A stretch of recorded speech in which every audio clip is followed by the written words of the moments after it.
Foreman show के वक्त की बात है तो हमने बहुत गेटअप किया। हमने मुशर्रफ साहब का गेटअप उस वक्त किया जब वो वर्दी पहनते थे। हाँ. हमने वर्दी में ही कर दिया। Really? हाँ, कभी धमकी मिली वर्दी से? नहीं, not at all. He was a very sweet guy और अल्लाह पाक गुनाह माफ करे और जन्नत नसीब करे जो उनसे हुए जाने में। But he was a very sweet guy. मैं दुबई में उनसे मिला, इंटरव्यू के लिए गया था मैं 2011 में, तो उनके रेजिडेंस पे ही गया। समहाउ इंटरव्यू नहीं हो सका था क्योंकि उन्हें एक अर्जेंसी में मैच चल रहे थे वहां पे, तो मिनिस्टर लेने आ गए थे स्पोर्ट्स के यूएई के, तो उन्होंने मुझसे एक्सक्यूज किया बड़ा हम्बली, और हम फिर कोई 10-15 मिनट बैठे। हाँ, he met me. Had he appreciated the comedy? अरे his words, let me repeat the words. उन्हें फवाद चौधरी उनके पीए हुआ करते थे उस वक्त। मतलब वो उस पार्टी में भी थे। कहने का मकसद ये है इस बात पर जल्दी से बोले इनके फवाद चौधरी बहुत अच्छा कर रहे हैं। भाई वो डेस्क लगा के उनके ऑफिस के बाहर बैठते थे और नंबर बताते थे कि जी अब आप जाएंगे, तो मैं तो उन्हें पीए ही कहूंगा। आई डोंट नो, हो सकता है वो कुछ और भी हो, पर वो उनके सारे इंतजाम देखते थे। तो वो लेके गए जब मुझे अंदर रूम में, तो उनके कुछ फ्रेंड्स आए हुए थे, वहाँ पर बैठे हम और इंट्रोडक्शन हुआ कि भाई ये, उन्हें याद आया, अच्छा हाँ यू आर द गाय। तो यार वो फिर जरा मेरी आवाज़ निकालो। Then I start talking in his tone and I used to tell him sir मुझे डर वार नहीं लगता है, just like you, that's why इस वक्त मुझे बहुत डर लग रहा है क्योंकि आप सामने खड़े। He laughed out of loud, मतलब वो जो LOL था ना, वो मैंने मुशर्रफ साहब के चेहरे पे उस वक्त देखा and he was laughing thoroughly। अपने दोस्त से कहते यार these are very funny। मैंने कहा सर don't call पता ओ सॉरी यार, मतलब उस दिन मुझे पता चला। आपको पता है मुशर्रफ साहब का निक क्या था? क्या? In the war of 65 and 71 क्या? his battalion used to call him Don। उनके टैंक पे लिखा होता था Don because I gifted him a cigar of Don Antonio। Okay. जब मैंने उन्हें सिगार गिफ्ट किया ना, जाहिर है सोल्जर है, तो मुझे लगा कि यार सिगार गिफ्ट उनके लिए अच्छा रहेगा, तो मैं लेके गया था उनके लिए सिगार। मैंने उन्हें गिफ्ट किया डॉन एंटोनियो का। तो उन्होंने जो देखा बोला यार, उन्होंने फिर मुझे किस्सा सुनाया, बोला मेरे दोस्त मुझे डॉन कहते थे, मेरे टैंक पे भी डॉन लिखा होता था। Oh, nice. Wow. In the war of 65. Wow, that is very nice. तो yes, रोजी तुम बताओ, जिस तरीके से you've come in the industry और you're in the acting field, तो the best moment क्या था and the worst moment क्या था? ड्रामे के सेट पे every day you learn something new, क्योंकि आप you're a self-made person। और अगर शब्बीर जान साथ हो तो बहुत कुछ नया सीखते हैं आप। There's no lobby system। amazing person। I know। amazing person। Last हमारा प्रोजेक्ट उन्हीं के साथ था। Okay। एंड अगर आपके पास अच्छे को एक्टर्स हैं, because I worked with, and I think जो सबसे मेरा बेस्ट लर्निंग एक्सपीरियंस था, it was from Nadia Afghan ji. She is such an amazing actress. वो आपको बातों बातों में सिखाएंगी भी। When you doing the scene with her, हर एक्शन का रिएक्शन होता है। Exactly। अगर आपका सामने वाला actor there is no reaction, तो फिर तो it's a dead thing, it's a dead scene. And ऐसे मैंने एक बहुत सीनियर आर्टिस्ट के साथ भी मैंने काम किया है, जिन्होंने मुझे लिटरली इतना अनकंफर्टेबल कर दिया था सीन में कि मैं अपनी लाइंस भूल गई। But Javed she is a very nice guy. अच्छा sorry, oh sorry, continue please. my bad। हाँ, वो नहीं थे। My bad। She was a very senior actress। खातून थी। अब वो जेंडर ही चेंज कर दिया इन्होंने, कहा बात तो लीक हो गई। ठीक है।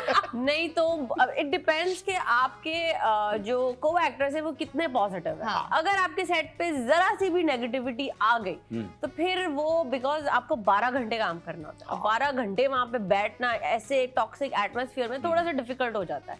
सो इट ऑल डिपेंड्स आपके जो को एक्टर्स हैं, वो पूरा सेट का माहौल कैसा है, because it has to be like a family. वो महीने तक प्रोजेक्ट्स चलते हैं और 12-12 घंटे आप वहाँ पे होते हो, तो it all depends on your को एक्टर्स। Okay, अच्छा, तो मजे का सीन पता है क्या होता है? Sorry to cut you. मजे का सीन होता है ड्रामा की शूट पे। मैंने 2 ही ड्रामे किए, ज्यादा नहीं किए।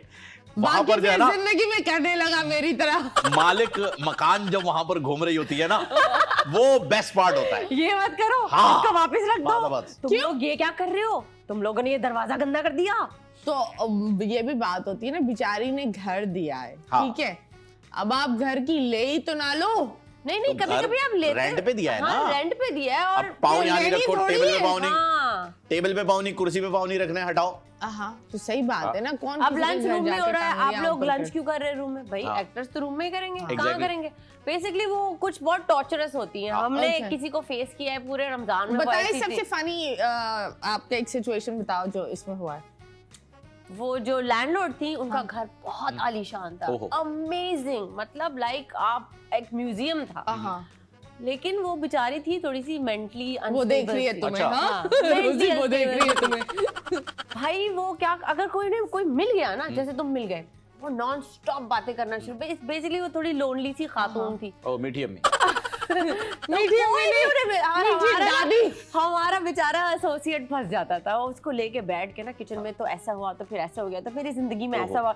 अच्छा वो मैं यूं देख रहा होता था, कोई बचा लो, कोई बचा लो। कोई नहीं बुला रहा उसे। ओ भाई। अरे तू उधर बैठ उसके साथ। तो बट जैसे 10 बज जाते थे, हो गया आप लोग जा रहे हैं, ये देखे टाइम ज्यादा हो गया, ये टाइम ज्यादा हो गया, मतलब शी वाज टॉर्चर। वो इस तरीके की हाँ, वो हैमरिंग चलती रहती है। हाँ। तो जब टॉर्चर की बात होती है, ऑफ कोर्स जब आपके शोज भी होते हैं, तो एक शो अच्छा चल रहा होता है तो दूसरे लोग आ जाते हैं पीछे से टॉर्चर करने के लिए। तो अब हमने सुना है एक उड़ती उड़ती चिड़िया ने बोला, चिड़िया, हाँ, उन्होंने ये बोला, हाँ, चिड़िया। अब आप मेरे को उर्दू सिखाएंगे? नहीं उर्दू नहीं, सिर्फ उड़े सिखा रहे हैं आपको। उड़े। उड़े। ओके, उड़ती उड़ती चिड़िया ने बोला, इधर आपको जो शो के पीछे जो बंद होने का हाथ था, वो थे Mubashir Luqman. Is that true? कह Was सकते he हैं, the reason? कह सकते हैं, मतलब उन्होंने खुल के कभी ये बात नहीं कही और ना ही ये बात खुल के जो है वो मेरे पास आई, लेकिन सिचुएशन ऐसी थी कि वो बड़ी क्लियर थी Okay. कि मैंने एक गेटअप किया था उनका, और उनकी एक वीडियो जो है बिहाइंड द सीन वाली, जो ब्रेक होता है उनके करंट अफेयर शो का, उसकी लीक हो गई थी। Okay, तो वो क्या किसी बोल रहे थे? टाइकून के साथ बैठे हुए बातें कर रहे थे और इंस्ट्रक्शंस ले रहे थे उनसे कि जी मैंने क्या क्या पूछना है। तो मैंने गेटअप करके वही किया और फोन पे मैंने उन भाई ये तो टाइकून को मैं लिया। भी कर रही थी अभी कुछ टाइम पहले ब्रेक में। नहीं, वो असल में वहां आ रही थी इंस्ट्रक्शंस, यहाँ आ रही हैं इनसाइट्स। Okay. वहां इंस्ट्रक्शंस थी कि जी आप मुझसे ये पूछें, तो मैं मतलब इसका वो जवाब दूं। इंटरव्यू हाँ। प्लान था। एग्जैक्टली तो वो ऐसा चल रहा था। मैंने वही फोरमैन शो में कर दिया गेटअप करके उनका, क्योंकि वो हॉट टॉपिक था वीक का, हमने कर दिया। तो वो अपना जो शो किया करते थे ना एक चैनल के ऊपर बैठ के, वहां बैठ के उन्होंने हमारे सीईओ को आड़े हाथ लिया, उनका नाम लेके बाकायदा, और कहा कि जी मैं बताऊंगा ये क्या क्या करते हैं और इनकी क्या क्या मशहूरियां हैं। तो फिर मुझे उसके आधे घंटे बाद जो है मेरा शो भी बंद हो गया और प्रोमोज भी हट गए और एफपीसी से भी मिटा दिया गया। तो फिर मुझे ऐसा लगा कि अच्छा कुछ हुआ है। Okay. So क्या फीलिंग थी, मतलब अगर आप अभी जवाब देना चाहे या उनको कुछ समझाना चाहे तो आप क्या बोलोगे? नहीं, फीलिंग कुछ भी नहीं, is a very good journalist और He's a lovely बड़े journalist, जर्नलिस्ट है, no doubt. ऐसी बात नहीं है। उनके जहाज के अंदर कोई टिकटॉकर्स भी मिल जाती हैं कभी कभार। Is a very good journalist और अच्छा काम, बड़ा काम करने वाले, बहुत बड़ा नाम है पाकिस्तान का। Yes. और उन्होंने जो है वो अच्छा ही काम किया। मेरे ख्याल में बड़े लोग जो होते हैं उनका बड़प्पन यही होता है कि वो चीज़ों को बड़ा लाइटली लें। हाँ। और अगर कोई चीज़ फनी है, जैसे कि मैंने कहा कि there is a very thin line between कि आप किसी का मजाक उड़ा रहे हैं या किसी का मजाक कर रहे हैं। उसमें मैं मजाक ही कर रहा था, क्योंकि जो आपने किया था वही मैं दिखा रहा था। हाँ। अलबत्ता मैं अपनी तरफ से कुछ कर रहा होता या मैं वो कुछ सिचुएशन ऐसी वियर्ड बना देता कि जिसमें ऐसा होता कि आपको तजलील तक बात पहुंच गई कि यार इंसल्ट हो रही है, तो वो जाहिर सी बात है कि फिर उस वक्त आपका भी बनता था। कुछ पर्सनल नहीं था, उनके लुक्स या मतलब क्या, नहीं, आप पब्लिक प्रॉपर्टी है मदीरा। अगर आपको लेकर के कोई बंदा कोई कमेंट कर रहा है तो आप जाके उस कमेंट करने वाले से झगड़ा करेंगे या उसके घर चलेंगे भाई तुमने मेरे बारे में क्यों कहा? तो you are responsible for yourself.